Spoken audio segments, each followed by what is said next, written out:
G'day, Professor Joseph Drew here. I'm here to talk to you this time about saving local government. Indeed, I've just written a book called Saving Local Government, and I really want it to get into the hands of every councillor and every general manager in this country and even abroad, because it is so important that we start acting now to save local government. It's so important that we start reforming now in positive ways that actually help the community and result in a strong, prosperous, stable local government sector and community. Indeed, the proofs from Springer, my publisher I always go through, have just arrived this morning. So I've got a lot of reading to do in the next couple of days. I need to go through them. It's my very last chance to fix up any poor grammar, stick in any of the commas that might be missing prior to publication, first as an online version, and then very quickly Springer will have the hard copy available. As I said, it's incredibly important that as many people get their hands on this book as possible, as quickly as possible, because a lot of local governments are at a crisis point and they really do need to be saved. And indeed, I wrote this book, Saving Local Government, with this problem in mind.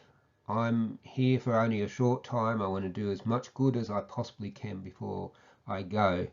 And I want positive change to happen in local government, because when local government becomes all that it can be, it does serve the people best, and it does protect the people from Leviathan government and protect the people from all sorts of coercive and terrible things. But we need local government to be healthy and up to the task and able to do what it was always designed to do, and that's what this book goes through. The audience I had in mind were councillors and mayors. In my ideal world, as I said, every councillor and mayor in this country would have a copy of this book given to them.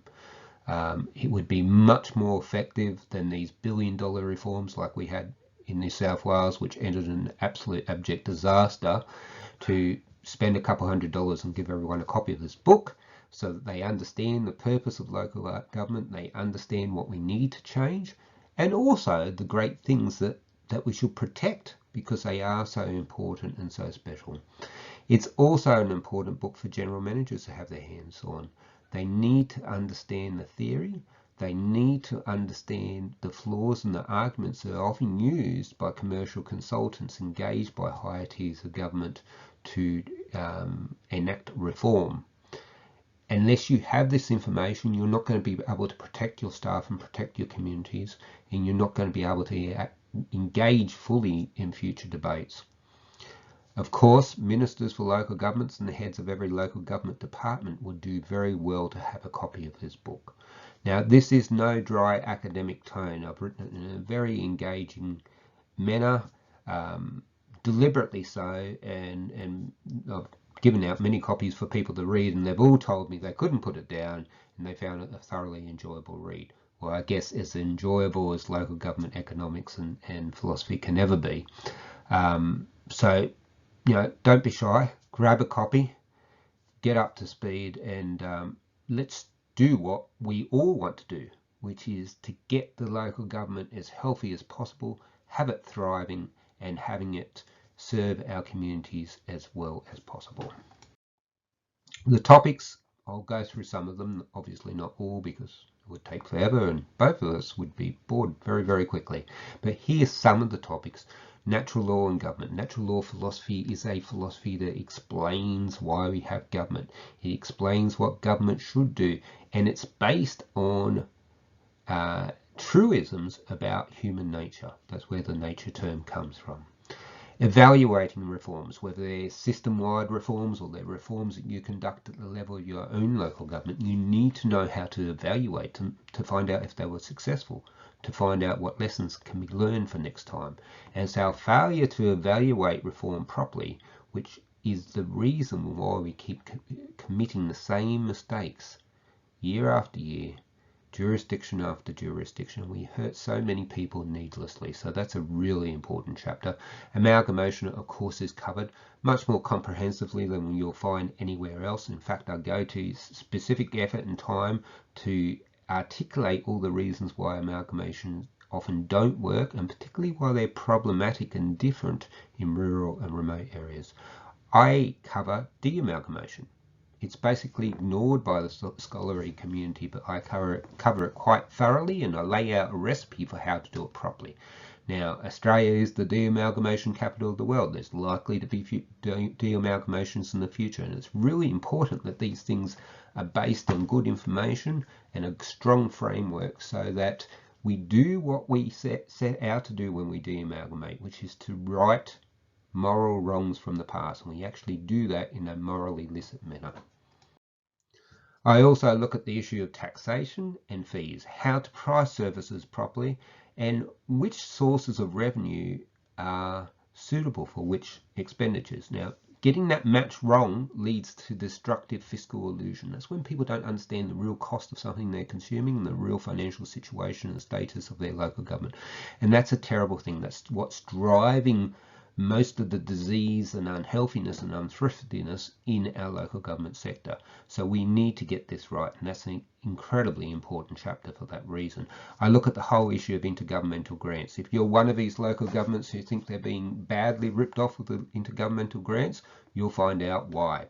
I explain what intergovernmental grant systems should be doing, and then I explain the problems with our particular systems.